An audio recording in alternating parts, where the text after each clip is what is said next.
ونصلی علی رسول الکریم اما بعد فاعوذ باللہ من الشیطان الرجیم بسم اللہ الرحمن الرحیم قل یا عبادی الذین اسرفوا علی انفسهم لا تقنطوا من رحمت اللہ ان اللہ یغفر الذنوب جميعا انہ هو الغفور الرحیم وقال رسول اللہ صلی اللہ علیہ وسلم التائب من الذنب کمن لا ذنب له او کما قال علیہ السلام۔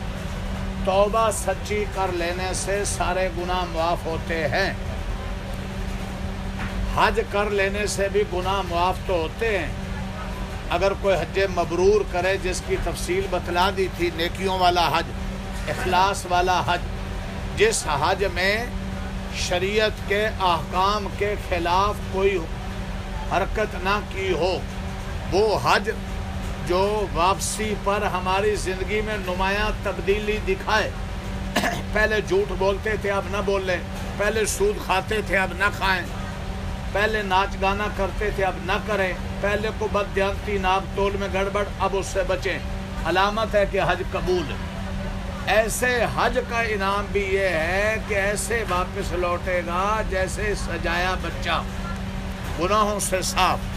لیکن ایک بات یاد رکھ لیجیے، حج سے بھی سارے گناہ معاف نہیں ہوتے۔ حقوق العباد، کسی کے مارے یا دبائے ہوں، کسی کا پیسہ کھا گیا ہو، بہنوں کو جائیداد میں حصہ نہ دیا ہو، اس قسم کے حقوق پامال کرنے سے سارے گناہ حج سے بھی معاف۔ ہاں، سچی توبہ سے سارے گناہ معاف۔ سچی توبہ کیا ہے؟ سیدنا علی مرتضیٰ رضی اللہ عنہ فرماتے ہیں سچی توبہ میں 6 شرطیں ہیں۔ اب ہم حج پر بھی آئیں، سچی توبہ نہ کریں، بس یہی ایک بات، اس کے بعد دعا ہے۔ نمبر 1 کہ جن برائیوں میں ہم پہلے مبتلا تھے، اپنا اپنا محاسبہ کریں، ان کو فوری چھوڑ دیں۔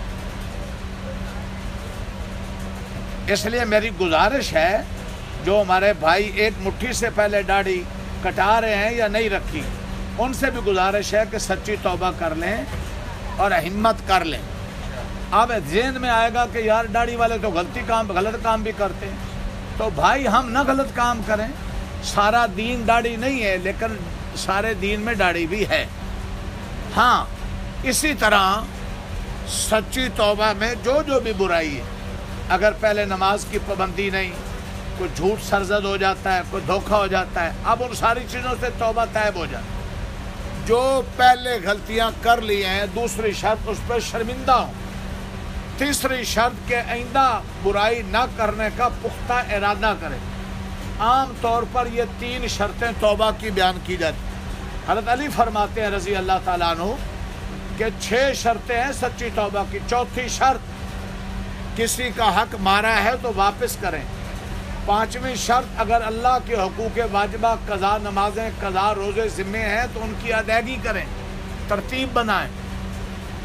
قضا نمازوں میں فرض کی قضا ہے، وتر کی قضا ہے، نفلوں سنتوں کی قضا نہیں ہوتی۔ ایسے قربانی واجب تھی، سجدہ تلاوت واجب ہے، نہیں کیا ہوا ان کو ادا کریں۔ اور چھٹی بات یہ ہے کہ جیسے پہلے برائیوں سے رغبت تھی، اب برائی سے نفرت ہو جائے۔ زندگی میں نمایاں، حافظ امتیاز صاحب، زندگی میں نمایاں تبدیلی سیدنا علی فرماتے ہیں یہ 6 شرطیں سچی توبہ کی ہیں۔ اللہ قرآن مجید میں نے 24ویں پارے سے ایک آیت برکت کے لیے پڑھی، قل یا عبادی الذین اسرفوا علی انفسہم لا تقنطوا من رحمت اللہ۔ اے میرے نبی، اے میرے محبوب، میرے گنہگار بندوں سے کہہ دو۔ اللہ کا پیار دیکھیں، نیکوکاروں کی بات نہیں، اور گنہگاروں کو بھی اللہ اپنا کہہ رہا۔ کیا کہہ دیں؟ لا تقنطوا من رحمت اللہ، میری رحمت سے نا امید نہ ہو جاؤ۔ ان اللہ یغفر الذنوب جميعا، سچی توبہ کرو، اللہ سارے گناہ معاف کر دے گا۔ پورے قرآن و سنت میں میرے ناقص مطالعہ میں توبہ سے بڑا کوئی عمل نہیں جو تھوڑے وقت میں انسان کو سارے عیبوں سے صاف کر کے اللہ کا محبوب بنا دے، جہنم کے راستے سے نکال کر جنت کے راستے پہ ڈال دے۔ وہ توبہ ہے۔ ایک اللہ والے کیا خوب کہتے ہیں، صبح توبہ شام توبہ، میرے لب پہ دوا میں توبہ، با اثر ہے یا بے اثر تو جان، یا رب اپنے کام کرنے کا کام ہے توبہ۔ توبہ صبح و شام ہو، یا الہی عبدک العاصی اتاکا مقرم بذنوب فقد داکا ان تغفر فانت لذالک اہل ان تطرد فمن یرحم سواکا۔ اے مولا تیرا فریادی گنہگار بندہ تیری بارگاہ میں آیا ہوں، فریاد کرتا ہوں معافی کی، یا اللہ معاف کر دے۔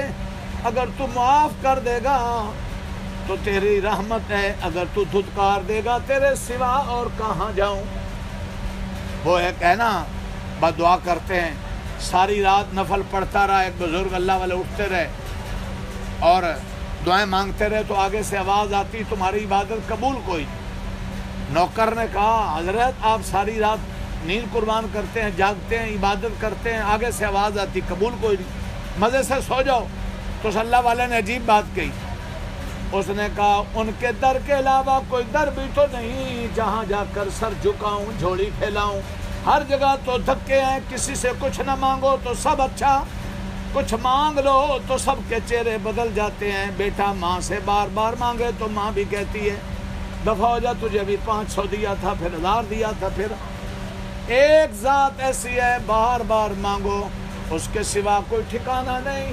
اب جو اٹھا تو رات کو عجیب آواز آئی قبول استو اگرچہ ہنر نیست کہ جزما پناہ دیگر نیست، ہم نے تمہاری ساری پچھلی بھی قبول کر لی چونکہ تمہیں ہمارے سوا نظر کوئی نہیں آتا۔ تو بھائی اس جذبے کے ساتھ توبہ کریں تاکہ حج کے ساتھ ساتھ زندگی بھر اس کے اثرات رہیں، اللہ ہمیں توفیق عطا فرمائے۔ آپ جن کی ایک مسئلہ ذہن میں رکھ لینا، پتہ پھر کوئی نہیں ہوگا اور آپ ڈبل مینڈ کا شکار رہیں گے۔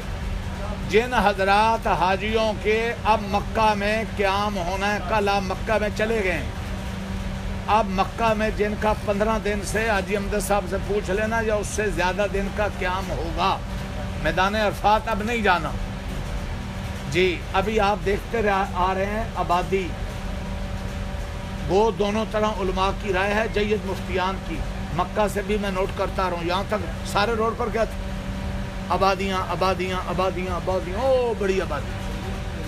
تو بہرحال آپ مکہ کل چلے گئے، 10 تاریخ تھی، اب جس کے 15 دن بننے ہیں یا اس سے زیادہ، آپ رات مکہ میں رہے جی، مکہ چلے گئے، اب یہاں سے واپس پھر کہاں ہیں؟ مکہ میں ہیں۔ جن کے مکہ میں 15 یا اس سے زیادہ دن ہونے ہیں وہ اب نمازیں پوری پڑھیں گے، جنہوں نے 2-4 دن میں نکل جانا ہے جی وہ قصر ہی پڑھیں گے، اور اگر پوری پڑھنے والے امام کے پیچھے قصر پڑھیں گے تو آپ پوری پڑھیں، اکیلے کہیں پڑھنی پڑے تو قصر پڑھیں۔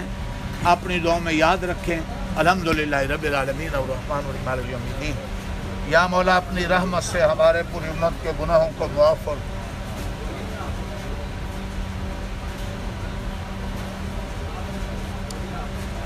یا اللہ اپنی رحمت سے حج کو قبول فرما، یا اللہ حج کو حج مبرور بنا، یا اللہ وہ حج بنا جس پر تیرے پیارے حبیب صلی اللہ علیہ وسلم کی بشارت ہے کہ گناہوں سے ایسے صاف جیسے کوئی دھبا ہی نہیں۔ اے اللہ ہمارے گھروں میں، خاندانوں میں، ہماری پوری زندگی میں یا اللہ حج کی تبدیلی اور حج کے ذریعے تبدیلی کے آثار نظر آئیں۔ اللہ اپنی رحمت سے ہمارے دلوں کو اپنی محبت اور ایمان کے نور اور قرآن مجید کے فہم کا مرکز بنا۔ آقا دو عالم صلی اللہ علیہ وسلم کے پاکیزہ طریقوں کو، سنتوں کو زندگی میں لانے پھیلانے کا جذبہ عطا فرما۔ کسی حال میں تیرا کوئی حکم ٹوٹے نہ، پاکیزہ نبی پاک صلی اللہ علیہ وسلم کا کوئی پاکیزہ طریقہ چھوٹے نہ۔ برادری، عالمی برادری، نفس اور شیطان کی غلامی جس میں پورا معاشرہ ڈوبا، یا اللہ زنجیر توڑنے کی توفیق عطا فرما۔ آقا دو عالم صلی اللہ علیہ وسلم کا غلام بنا، حبشہ کے بلال کی طرح۔ حضور پاک صلی اللہ علیہ وسلم فرماتے ہیں بخاری کی حدیث، بلال تیرے جوتوں کی آواز میں نے جنت میں اپنے سے آگے سنا۔ حضرت ابوبکر صدیق کے لیے حضرت بخاری کی حدیث کہ 8 جنت کے دروازوں میں ابوبکر تیرا استقبال ہوگا۔ اللہ اگر ہم میں سے کوئی امیر ہے، بادشاہ ہے تو حضرت ابوبکر صدیق کی طرح، کوئی غریب ہے تو حضرت بلال کی طرح، جو بھی پاکیزہ نبی پاک صلی اللہ علیہ وسلم کے طریقوں پر آئے گا توحید اور سنت کو زندہ کرے گا اخلاص کے ساتھ، اس کے لیے جنت کے دروازے کھلیں گے۔ اللہ تمام حجاج، تمام مسلمانوں کو یا اللہ اپنی رحمت سے ایسا بننے کی ہم سب کو توفیق عطا فرما۔ اے میرے اللہ بیماروں کو صحت عطا فرما، پریشان حالوں کی پریشانیاں دور فرما۔ یا اللہ آدھا دین صبر، آدھا دین شکر، چاہت اور راحت کے کاموں میں شاکر بنا، تکلیف اور ازمائش اور پریشانیوں میں صابر بنا۔ لطف سجن دم بدم، قہر سجن گاہ گاہ، این بھی سجن واہ واہ، اون بھی سجن واہ واہ۔ اللہ تیرا عاشق یا اللہ پریشانیوں میں بھی تجھ سے بدل نہیں ہوتا اور خوشیوں میں ناچتا نہیں۔ آج ہمارے لوگ خوشیوں میں ناچتے ہیں، پریشانیوں میں پیٹتے ہیں۔ ناچنا اور پیٹنا یہ مومنوں کا شیوا نہیں، یہ قرآن حدیث میں نہیں۔ پریشانیوں میں صابر بن جائیں، خوشیوں میں شاکر بن جائیں۔ اللہ ہم سب کو ایسا حجی بنا، مسلمان بنا، مومن بنا۔ اللہ پوری امت مسلمان کی مدد فرما، پاکستان کی مدد فرما، افغانستان، عراق، فلسطین، کشمیر، برما، جہاں جہاں مسلمان پریشان ہیں مدد فرما۔ اے میرے اللہ یہ اسلام کا مرکز ہے حرمین شریفین، یا اللہ اس کی حفاظت فرما، دشمن کی چالوں کو ناکام فرما۔ ائمہ حرمین شریفین کی دعائیں ہمارے حق میں، اور ہمیں ان عظیم جگہوں کے عظیم اماموں کا احترام نصیب فرما۔ بغض اور کینے سے یا اللہ ہمارے دل صاف اور پاک فرما۔ صلی اللہ علیہ حبیب محمد مبارک وسلم صلی اللہ علیہ وسلم۔